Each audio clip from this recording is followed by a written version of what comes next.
The feminine energy movement has genuinely helped a lot of women, but it's also keeping some women stuck. Because you might not be using feminine energy to grow and become more of yourself. You subconsciously might be using it to avoid becoming the woman you're capable of being. And it's not because you're lazy or you've misunderstood the concept, but because you don't fully trust yourself yet. And feminine energy has become a beautiful place to hide from that. Because if you're so focused on keeping life soft and comfortable, you might never find out what you're capable of building. And that's what makes it so difficult to spot, because it looks like growth, it feels like growth. But underneath it, it's avoidance. Avoiding responsibility, avoiding making difficult decisions, avoiding becoming the woman you're capable of being. So in today's video, we're going to talk about the 3 types of women who subconsciously use feminine energy to avoid growth rather than create it, how to tell the difference between feminine energy and avoidance, and 3 practical steps to build a sense of self that makes feminine energy a choice rather than an escape. And if you're new here, my name is Jasmin, I'm a therapist, and on this channel I help women build a strong sense of self and true self-esteem. If this is something you're interested in, feel free to subscribe. So the problem isn't feminine energy, the problem is when we use feminine energy to avoid growth, and that usually shows up in one of 3 types of women.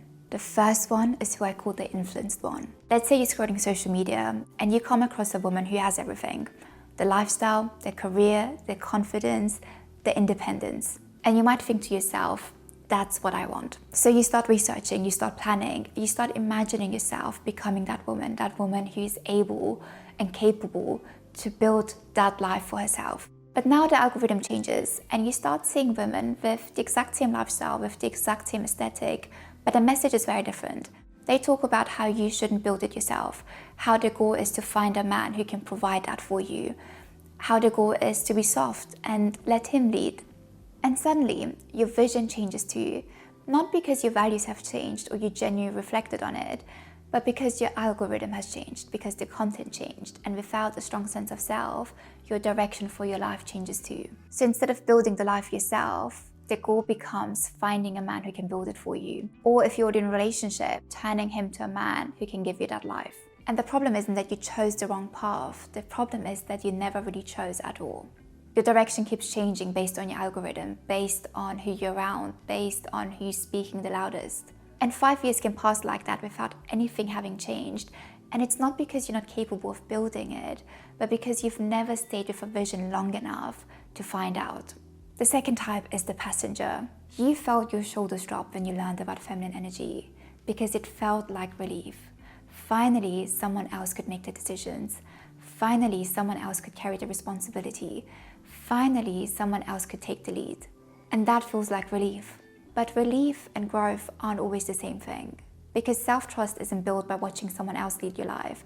It's built by making decisions, by making mistakes, by getting it wrong, by showing yourself that you can live through the outcome and handle it. Because without meaning to, you end up strengthening your trust in other people while weakening your trust in yourself. The third type is the escapist. You interpreted feminine energy to mean that life should be soft and fun and easy and free from anything difficult. And out of everything that you've learned, that's the part that you've held on to. So anything that feels difficult gets avoided, responsibility gets avoided, challenges get avoided, growth gets avoided. And without realizing it, you stop evolving emotionally, mentally, practically, financially, spiritually, and you stay exactly where you are. At first glance, these 3 women seem very different. One gets influenced easily, the other one lets other people decide for her, and the third one avoids difficulty altogether. But underneath all 3 is the exact same fear. What if I'm not capable enough to trust myself? And that's where the line between feminine energy and avoidance starts to blur, which takes us to the next question. What is the difference between feminine energy and avoidance? The difference between feminine energy and avoidance is actually quite simple. Avoidance helps you to avoid the thing that would help you to grow, and feminine energy changes the way you relate to it. But here's where it gets tricky, because avoidance doesn't always look like avoidance.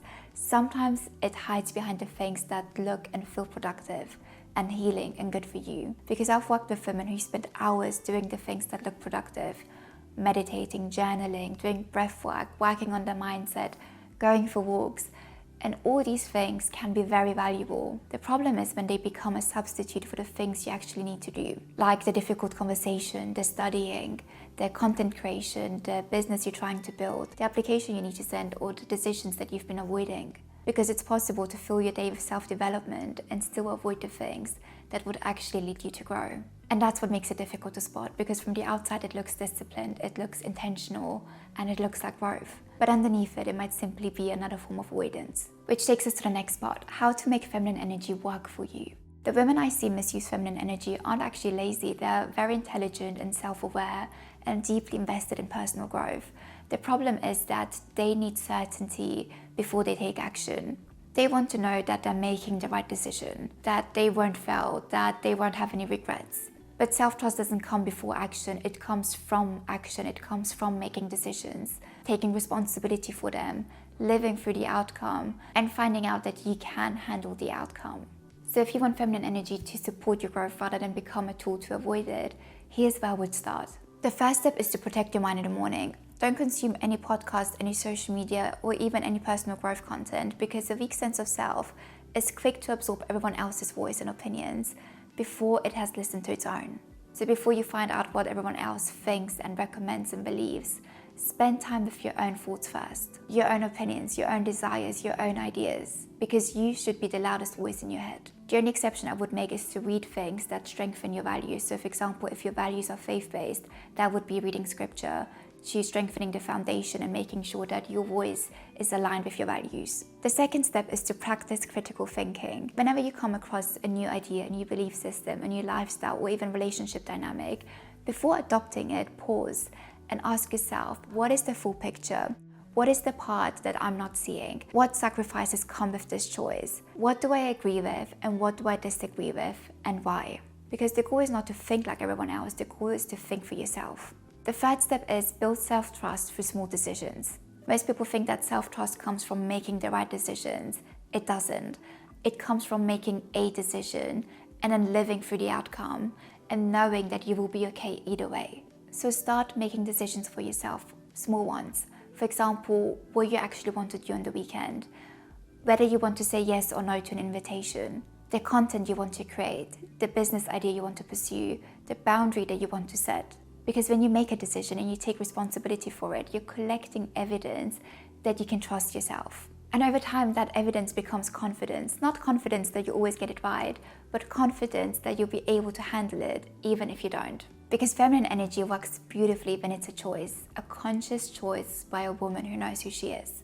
So the goal was never to avoid responsibility, discomfort, or uncertainty. The goal was to build that kind of self-trust that would allow you to handle those things when they come up. Because confidence doesn't actually come from always getting it right. It comes from knowing that you'll be okay even when you don't. So feminine energy supports your growth and avoidance protects you from it. Let me know in the comments which woman you related to the most. The influenced one, the passenger, or the escapist. And I'll see you in the next one.